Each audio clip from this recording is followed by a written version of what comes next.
The desert sun had long since set, leaving Arroyo Junction in the silence that often accompanies the unthinkable. A fire broke out at the town's only gas station. Its light pierced the darkness and sent residents fleeing their homes in shock. For Carlos Diaz, the gas station was more than a business, it was a lifeline. A legacy built on sweat and sacrifice. As the fire raged, whispers began to spread like wildfire. Had the bikers been threatening Carlos for weeks? Or was it something more sinister? Victor Diaz, a Vietnam veteran of quiet determination, stood at the edge of the chaos, his sharp eyes on the destruction. For Victor, the war wasn't over, it had only just begun. Leave a comment and let us know where you're watching from. If you enjoy stories like this, hit subscribe so you don't miss our next inspirational journey tomorrow. The desert sun had long since dipped below the horizon, leaving the small town of Arroyo Junction cloaked in twilight. The town's heartbeat was its lone gas station, owned by Carlos Diaz, a man who took quiet pride in running the lifeline for locals and weary travelers alike. For Carlos's father, Victor Diaz, the station was more than a business. It was a second chance, a symbol of peace after the chaos he'd lived through in Vietnam. Victor sat in a shaded corner near the station's entrance, his cane leaning against his chair. His sharp eyes scanned the lot, a habit born from years of survival instincts. Though the present was calm, the echoes of his past lingered. In moments of stillness, memories surfaced unbidden, the roar of helicopters, the acrid scent of napalm, and the faces of men who hadn't made it home. But here, in Arroyo Junction, he'd found something close to peace, at least. Until recently. This dump barely qualifies as a gas station, a gruff voice drawled, breaking Victor's reverie. He glanced up to see a group of leather-clad bikers loitering by the pumps. Their patched jackets bore the insignia of the Black Vultures, a gang that had recently taken to frequenting the town. They weren't customers, just a threat waiting to ignite. Carlos, standing behind the counter inside, tightened his jaw. He'd already had one run-in with the gang, who had demanded protection money. He'd refused, and their visits had only grown more frequent and hostile. One of the bikers, a lanky man with a sneer plastered across his face, turned to Victor. "Hey, old man," he called, his voice dripping with mockery. "You're the war hero, right? Tell me, what good did all that fighting do if you ended up babysitting a gas station?" Victor's expression didn't change, but his grip on his cane tightened. He locked eyes with the man, his voice calm but edged with steel. "You've got your gas. Move along." The biker laughed and leaned against the pump. "What are you gonna do? Whack me with that stick?" Another biker chimed in, his voice loud enough to be heard inside. "Maybe we'll make this place our hangout. Turn it into something useful." Carlos stepped outside, his fists clenched. "You've got no business here," he said, his voice steady despite the tension in his shoulders. The leader of the group, a burly man with a scar running down his cheek, smirked. "We'll see about that," he said before mounting his bike. With a roar of engines, the gang left, but their laughter lingered in the air like a taunt. Victor watched them go, his mind already turning. He'd faced worse men in darker times, but this was different. This was personal. The fire came in the dead of night. Carlos's phone buzzed with the call, waking him from a restless sleep. By the time he and Victor arrived, flames were already licking at the station's walls. The heat was unbearable, and the acrid smell of burning fuel stung their noses. Carlos froze, his breath catching as he took in the destruction. "Dad," he whispered, his voice breaking. It's gone." Victor placed a steadying hand on his son's shoulder. "Not all of it," he said. "Look." Through the smoke. Parts of the station still stood. The pumps were scorched but intact. And the main office was damaged but salvageable. The fire hadn't claimed everything, but it had done enough to cripple the station's operations. By morning, the townsfolk had gathered. Their murmurs filled with anger and suspicion. The black vultures were the obvious culprits. Their threats, their disdainful words, it all pointed to them. "They finally made good on their threats," one man muttered. "We should have done something sooner." Victor said nothing, but his mind churned. The bikers made sense as suspects. But something about the fire didn't sit right. It was too calculated. Too precise. He'd seen destruction like this before. And it carried the marks of a professional hand. In the quiet of their home later that evening, Carlos paced the living room, his frustration spilling over. "We have to fight back, Dad," he said. "We can't let them get away with this." Victor sat silently, his gaze fixed on a faded photograph on the mantel. It showed him and his unit in Vietnam, their smiles masking the horrors they'd endured. "Dad?" Carlos pressed, his voice rising. "Are you even listening?" Victor's eyes didn't move from the photo. "Fighting back isn't always about throwing the first punch," he said finally. "Sometimes it's about waiting for the right moment, knowing your enemy, and striking where it hurts the most." Carlos frowned. "So what do we do? Just sit here and wait?" Victor turned to face his son, his expression resolute. "No," he said. "We prepare. And when the time comes, we make them wish they never set foot in this town." Carlos's frustration gave way to uncertainty. But he nodded. He trusted his father, even if he didn't fully understand him. That night, Victor sat alone, his thoughts drifting to the jungles of Vietnam. He remembered the nights spent waiting for an unseen enemy, the weight of decisions that could mean life or death. And he remembered the men he'd fought beside, their courage and their sacrifices. Those memories had shaped him, and now they would guide him once more. The fire had ignited more than destruction. It had awakened something in Victor, a determination to protect his family and his town, no matter the cost. Victor Diaz sat in the quiet of his kitchen, the faint hum of the refrigerator the only sound as he scribbled notes onto a yellow pad. The weight of his decision pressed heavily on him. The fire at the gas station hadn't just threatened his son's livelihood, it had sent a message. He wasn't about to let that message go unanswered. He paused, tapping his pen against the table, and thought back to his days in Vietnam.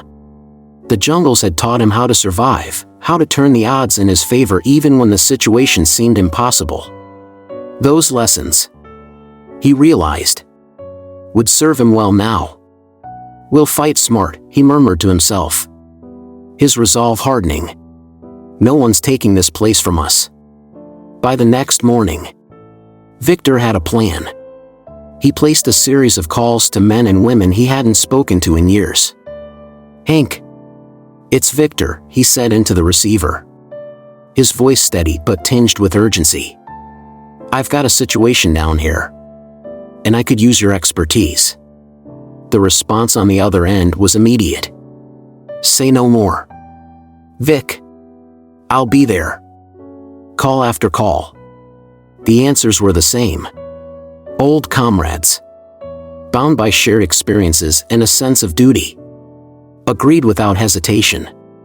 By week's end, a small group of veterans had gathered at the Diaz home, their camaraderie as strong as ever despite the years that had passed.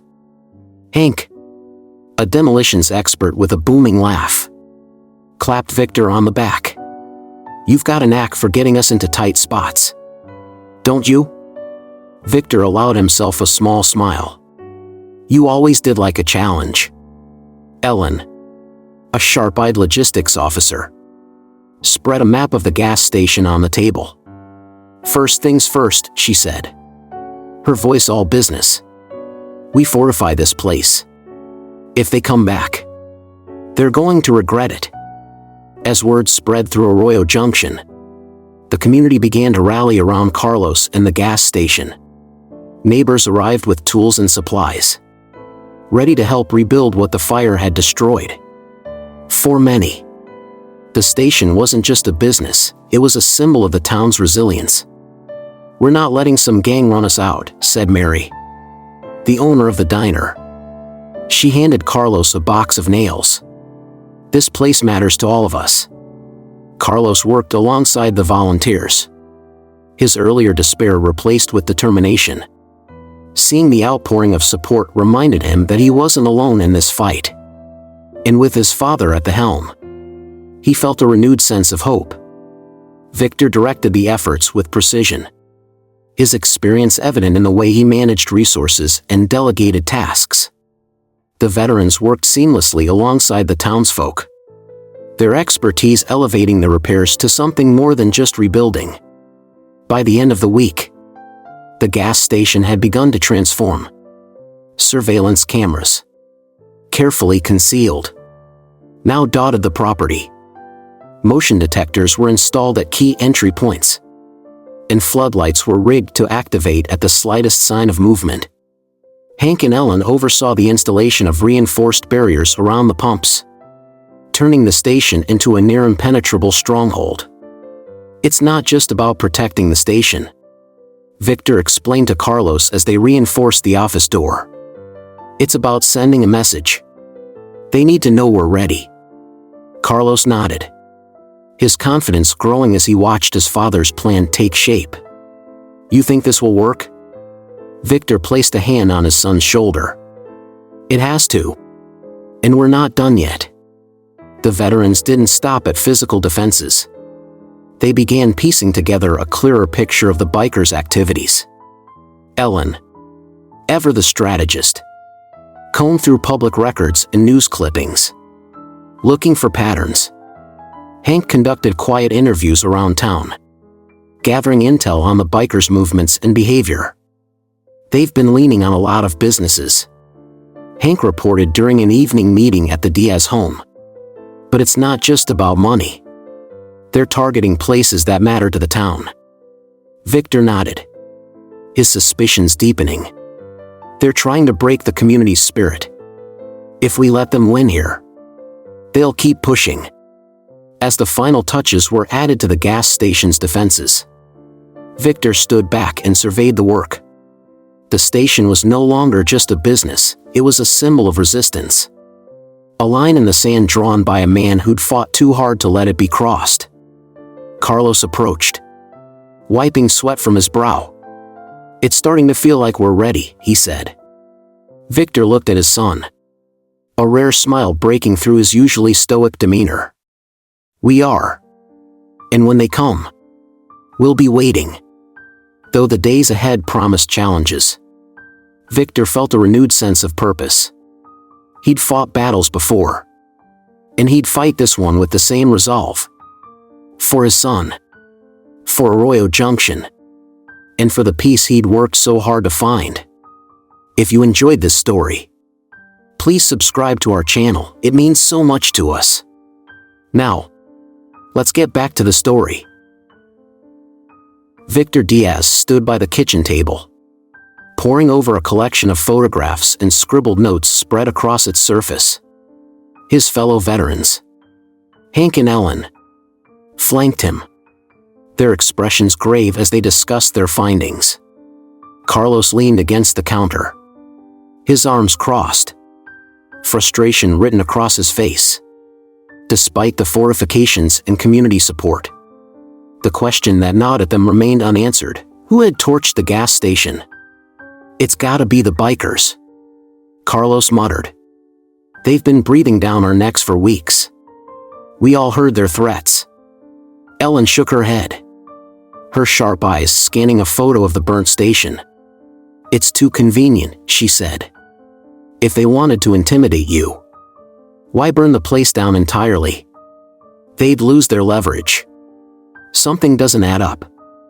Hank leaned back in his chair, tapping a finger against the table. We need to follow the money. The fire wasn't random. Someone had something to gain. Over the next several days, the group's investigation deepened. Ellen reached out to contacts she'd maintained over the years, combing through local business records and property filings.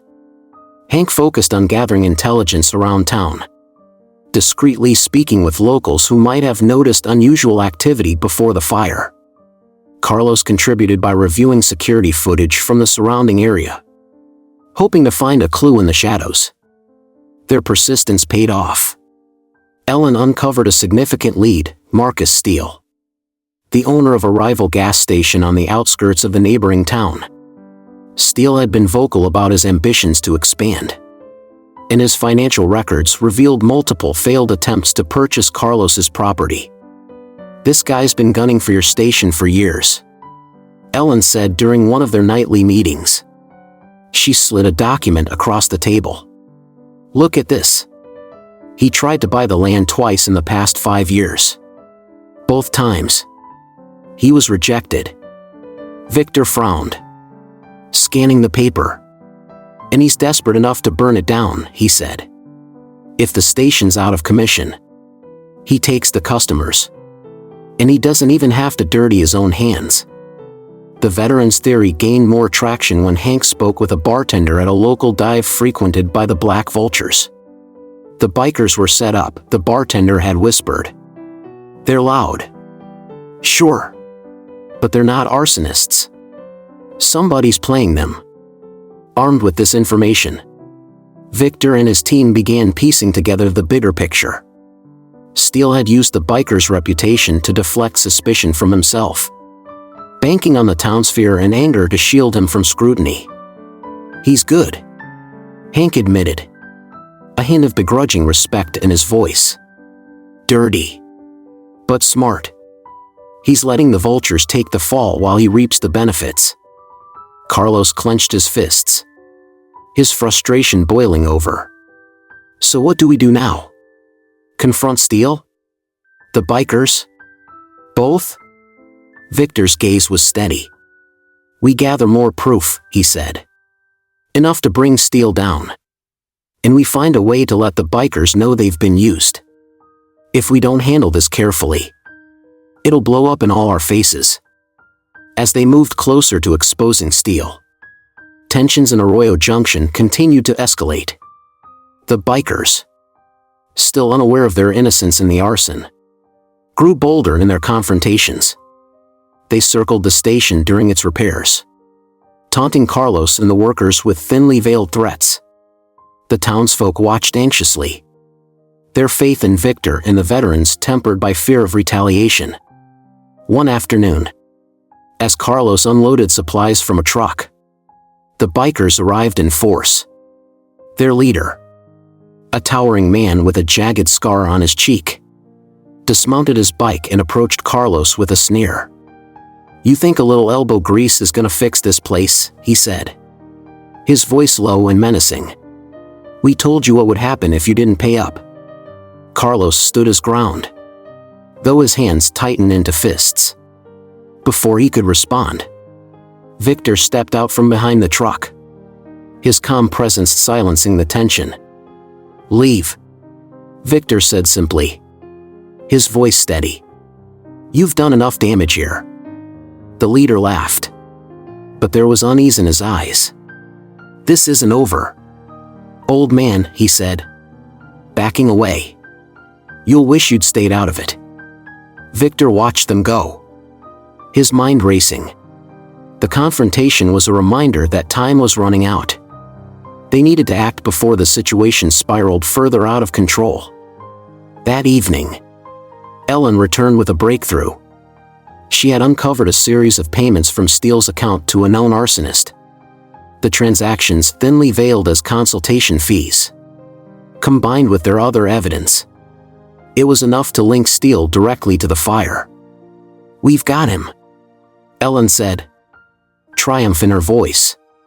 Now we just need to make it stick.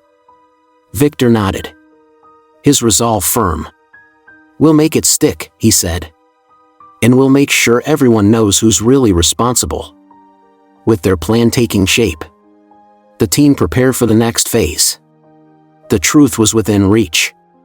But Victor knew that exposing it would require precision, patience, and a little bit of the fire he'd carried with him since the war. The fight wasn't over. But for the first time since the fire, he felt they were one step ahead. The gas station stood quiet under the cover of night, its freshly repaired pumps gleaming faintly in the moonlight. To an untrained eye, it looked fully operational, with bright lights illuminating the lot and shadows of movement visible through the office windows. But for Victor Diaz and his team of veterans, every inch of the station was a carefully orchestrated trap. Everything's in place, Hank said, his voice low as he adjusted a hidden camera. If they come, we'll see them before they see us. Victor nodded, his eyes scanning the perimeter. They'll come, he said. Steele can't resist a second shot. Not after he failed the first time. And the bikers? They'll follow their pride straight into this. Carlos shifted uncomfortably beside him. You think they'll both show up? That's the plan, Victor replied. We need them all here. The only way to expose Steele and clear the bikers is to catch them both in the act. It wasn't long before the first sounds of engines broke the silence. Victor crouched behind a stack of oil barrels, watching as a dark van rolled into the lot. Several men stepped out, their faces obscured by baseball caps and scarves. Marcus Steele's goons. No doubt. They moved cautiously, surveying the station for signs of life. Showtime, Hank murmured over the comms. He signaled to Ellen, who was stationed near the main office. She flipped a switch, and the overhead lights flickered, creating the illusion of activity inside. The men hesitated, exchanging glances. One of them gestured toward the office, and two others began advancing. But before they could get far, the roar of motorcycles filled the air. The black vultures arrived in a flurry of noise and aggression, their headlights cutting through the darkness. Their leader, the scar-faced man who had confronted Carlos before, dismounted first, his eyes narrowing as he spotted the van. What the hell are you doing here? He barked, his voice carrying over the rumble of engines. The goons froze, clearly unprepared for the bikers' arrival. Back off, one of them said, trying to sound confident. This has nothing to do with you. The hell it doesn't, the leader shot back. This place is ours. You've got no business here. Victor watched the exchange carefully. The tension between the two groups was palpable, and he knew it wouldn't take much to spark a full-blown clash. It was time to act. Now, Victor whispered into the comms. Ellen activated the first trap, floodlights burst to life, bathing the lot in blinding white light. At the same moment, Hank triggered smoke canisters hidden near the pumps, releasing thick plumes that obscured visibility and sent both groups into chaos. What the? One of the bikers shouted, coughing as he stumbled backward. From their hidden positions, the veterans moved swiftly. Hank and Ellen emerged from behind cover, their presence a calculated display of authority. Enough! Victor's voice cut through the commotion as he stepped into the light, his stance calm but commanding. Nobody moves. The bikers and Steele's men turned toward him, their confusion evident. This isn't your fight, Steele's goons protested, though their confidence was faltering. You don't know what's going on here. I know exactly what's going on, Victor replied. Steele sent you here to finish what he started. He thought he could use the vultures to take the blame while he expanded his business. Isn't that right? The biker's leader stiffened, his gaze shifting between Victor and the goons. "What's he talking about?" he demanded. Victor held up a small recorder. Pressing play. Steele's voice filled the air, detailing his plan to burn the gas station and pin the blame on the bikers. The recording was damning, leaving no room for denial. Chaos erupted again, but this time it was verbal. The bikers turned on Steele's men, their accusations flying fast and furious. "You set us up," the leader growled, his fists clenching. "It wasn't us," one of the goons stammered. "We were just following orders." Victor raised a hand, silencing the commotion. "This ends now," he said firmly. "The police are on their way. Steele will answer for what he's done. And as for you," he added, addressing the bikers, "consider this your chance to walk away. You've caused enough trouble here." The leader hesitated, his pride warring with his better judgment. Finally, he nodded, signaling for his men to retreat. "We're done with this," he said, casting one last glare at Steele's goons before mounting his bike. "But don't think we'll forget." As the bikers roared away and the sound of approaching sirens grew louder, Victor turned to Carlos. "It's over," he said quietly. Carlos exhaled, the tension finally leaving his body. "You did it, Dad. You stopped them." Victor shook his head. "We stopped them," he said, his gaze moving to Hank and Ellen. "This was a team effort."